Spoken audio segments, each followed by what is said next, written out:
you all for joining me at the end of a Thursday, nice sunny Thursday in southern Wisconsin here.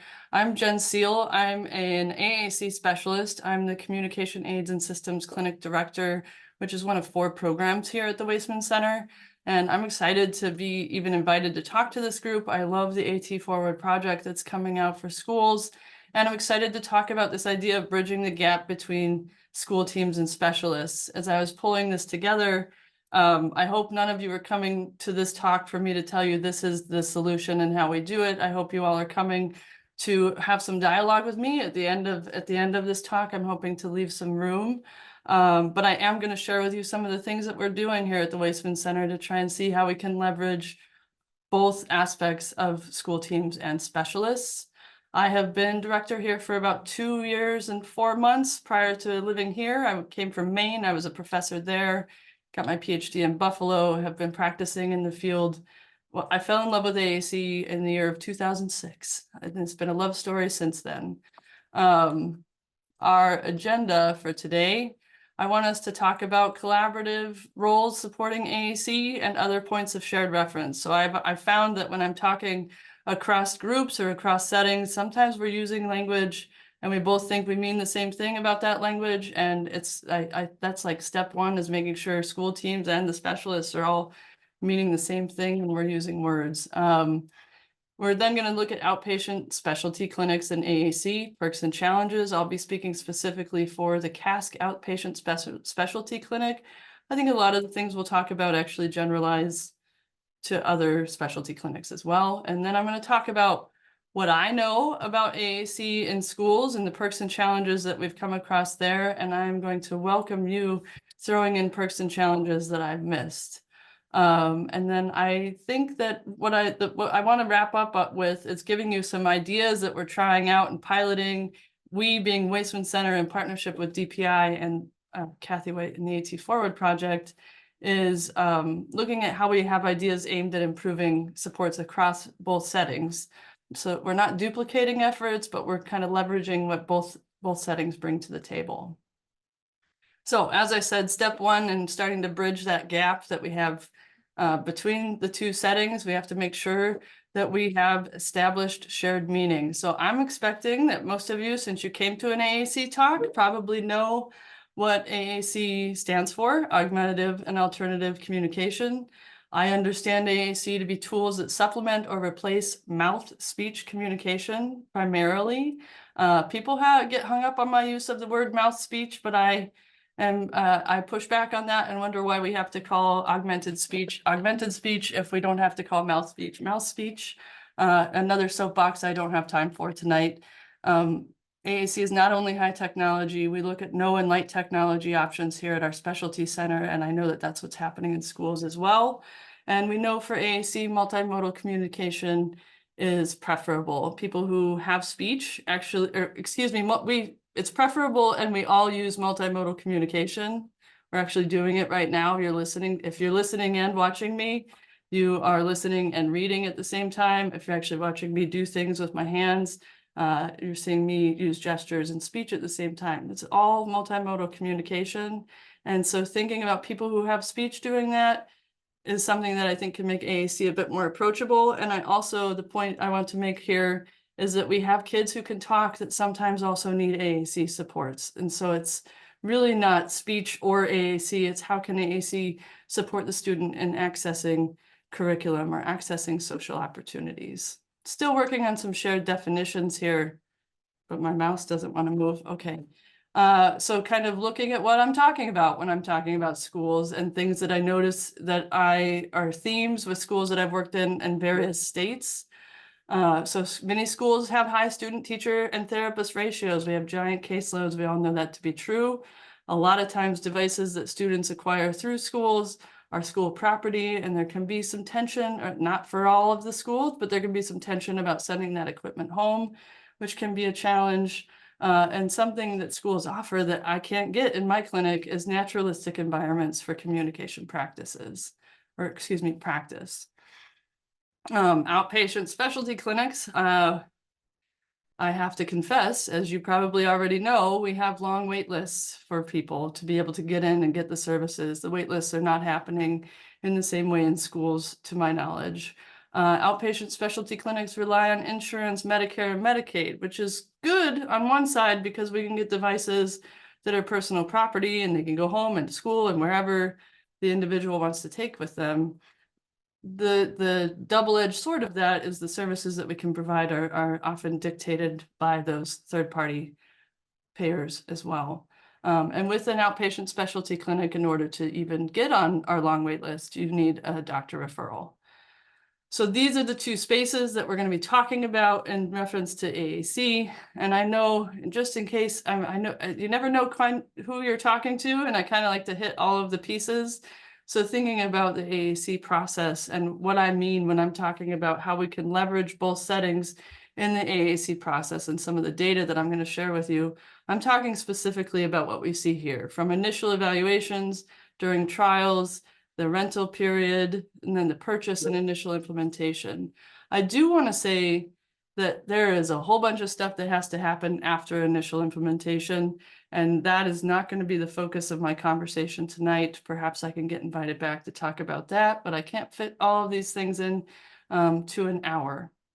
So we have some shared reference in terms of the settings I'm talking about, what I mean by AAC and what I mean by the AAC process. I want to kind of also talk about what are our collaborative team roles as people who are supporting students with disabilities who may benefit from augmentative and alternative communication. Well, first, all of us, even if you're not on a school team, you have a role of being a communication partner, and good communication partners are open to diverse ways of receiving and sending information. This is a giant critical bucket that I think the field of AAC is really starting to acknowledge and recognize and feed into, because if we can get communication partners, people who work in the lunchroom, people who are custodial assistants, people who are at the front desk, knowing how to help support and be good communication partners for individual students who use AAC, we start to create some more practice, and it doesn't feel like this extra thing on top of an already full space. So communication partners are critical, and I just want all of you who are here tonight and who watch this asynchronously recognize that you are also a communication partner. Specific roles that have been identified by Dr. Buchelman and Dr. Light are someone called an AAC finder and an AAC daily facilitator and an AAC specialist. So what am I talking about when I talk about a finder, facilitator, and specialist? So finders are the people out in the community who see someone that may benefit from AAC and help refer them to the appropriate provider or refer them to get services within school. Someone recognizes a need, finds it, knows about AAC, and connects those things. That's what an AAC finder is. AAC daily facilitator is the person who's going to be helping keep the device up to date, making sure that it's charging, helping troubleshoot any issues that come up, helping think about how we might incorporate aided language modeling into an activity. That's an AAC daily facilitator. And then our AAC specialists are individuals who trial and implement ranges of technologies and systems for individuals who have complex communication needs. And I think really the specialist part is just that I'm an AAC nerd, and the only thing I've focused on for 20 years now is AAC, so that makes me a specialist. None of these people are able to operate without each other. And as part of our talk today, I'm also going to tell you, you don't have to be an AAC specialist, I know, to be a good communication partner for students who are using AAC, or to even support AAC in either schools or outpatient clinics.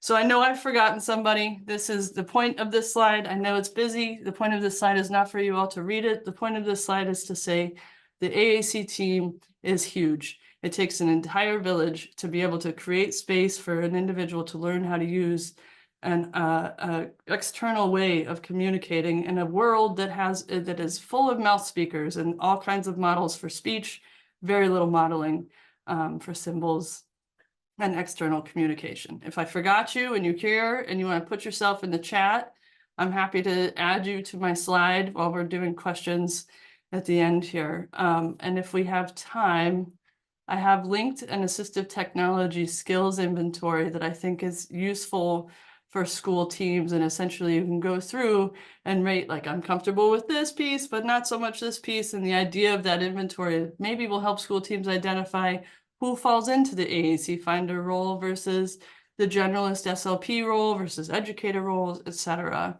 So I'm hoping we're going to get through that, but I have some cool data that we've been doing here in the state of Wisconsin that I want to get to. So I will come back to that if we have time.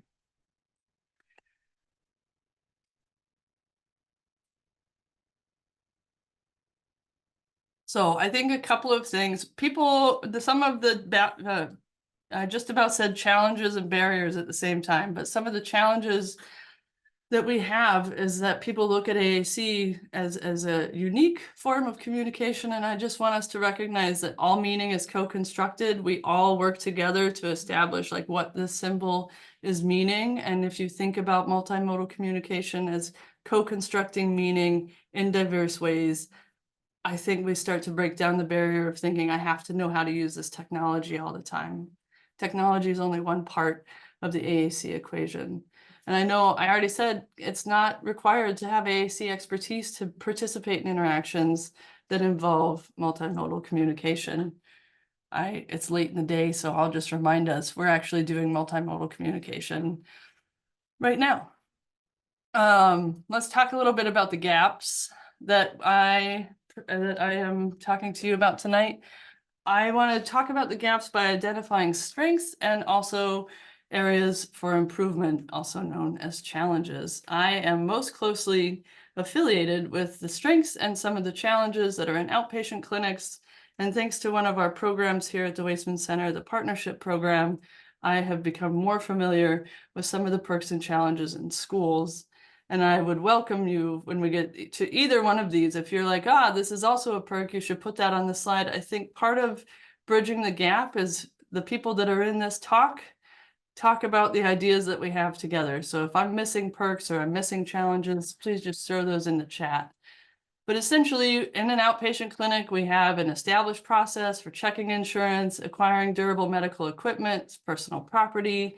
You get dedicated one-to-one evaluations or therapy sessions for 60 to 90 minutes. We have the ability to provide co-treatment. Some of the primary challenges that we have are, my primary challenge that keeps me awake at night is long waiting lists. And the second thing that keeps me awake at night is why insurance companies don't really recognize the importance and value of AAC. So challenges, while insurance allows us to get the device to be our own personal property, insurance also causes a bunch of problems too. And then, of course, when you're in an outpatient clinic, we're in a sterile clinical environment. A lot of our patients who come in have been to a bunch of doctor's appointments. And when they come into our clinic, it kind of looks like a doctor's appointment. So there's a whole sensory overload that ends up happening, can interfere with our ability to practice communication or even evaluate what would make a good feature match. There's more, but I wanted to keep these slides brief for us. So let's talk about some perks and challenges that I've seen or have been brought to my attention in schools. And I'm going to need someone to interrupt me because I have no idea where the chat is. So if there are questions or things I should be talking about, just interrupt me. So some of the perks in schools, we have naturalistic, more frequent opportunities to practice AAC use. We have peers who can provide peer modeling of external language use. And there's a really nice environment and context to think about how we can create supportive opportunities for learning to become a proficient AAC user. Also, the school teams are much more familiar with the individual who has the complex communication need than the specialist in the specialty center who sees patients sometimes only for 90 minutes and then makes recommendations or tries to help set up a plan of care for folks. So that is a really valuable piece that I'll be talking about when I move on to talking about our programs here at the Waisman Center. Challenges are that I'm aware of are school funding constraints. And I think it's understandable. Schools get allocated a certain amount of money, they buy equipment, and they want to make sure that that equipment is protected. I also think that I don't take my voice out when I go home at the end of the day. So I think that we need to, there's some policy stuff on both sides of the school and hospital that I think if we came together, we could start to leverage some change. It's also a challenge for school teams to access durable medical equipment. They're not necessarily set up for reaching out to doctors for face-to-face notes, which are required in that evaluation process. Not necessarily set up for getting prior authorization for insurances. I will say that you don't have to have be set up for prior authorization in order to be able to do an AAC evaluation and get it funded through insurance through a school. I know that is definitely, there's some sticking there. And then of course we have student to teacher and student therapist ratio. Caseloads are a challenge in school, I think probably nationwide, at least in the 6 states that I've worked in. And then of course, problem with another challenge that we have in schools is time. Time is our most valuable resource, right? Yes. Jen, I'm going to interrupt you for 1 second. When we talk about the challenges of school funding, just so that people are aware that if a student needs an AAC device, there is no constraint on funding, should not be. If it is required for them for free and appropriate public education, the school must provide, and it must go home with the student. So just so that people are aware of where the law kind of goes with that. And we do have a couple of things in the chat. Mary says that about how about sitting in the curriculum groups? Yeah, because curriculum is really important, when you're talking about language, vocabulary, all of those things are super important. And Jen, you're the AAC specialist, but when I would look at devices with kids, one of the things that I would always kind of caution people against is stop trying to put every vocabulary word under the sun in that device. That if you teach them how to kind of go through and think about how would you describe this, because we don't have every word in the world, we haven't learned those things yet. So learning spelling techniques, learning to describe, those are all great ways to kind of make that work. And then Stephanie says, I've had a great luck with students CLTS teams and having funding for devices there off of Lutheran Social Services. Yeah, always look for those kind of things. Look for your Kiwanis, your service organizations for sure. And I don't know if you're going to talk about TEP, but we can certainly talk on that. He talks about the loan libraries. Yeah, don't forget about our loan libraries. We will put that in the link in there too for people. Use our loan libraries, because that's how we get more money from the government to build our loan libraries. So use the loan library for sure. Sorry, Kathy. All right, it's all you. Okay, we're good now. I'm not going to be able to keep up with chat, so forgive me. So challenges in both settings. Time. So for sure, time in a school setting, complicated, high caseloads. Time in a clinical setting, same thing. We have very parallel problems in terms of our workforce. Resources for evaluations and training. So we have resources here at CASC. One of the reasons I said, yes, I want this job is we have closets full of specialized durable medical equipment devices that I can then take and do research with. That's something that we have here in our clinic. And you're like, why are you talking about that? That does not sound like a challenge. There are other resources that need to get allocated for evaluations. So staff time, FTE, full-time employment for staff is evaluations, and also the ability to train others to learn how to program the device, to learn how to provide AD language modeling, to learn how to help someone develop language and develop literacy skills. If you do one thing from this talk tonight, literacy skills we can work on most effectively at school, and it's the biggest favor we can be doing for our folks who have AAC needs.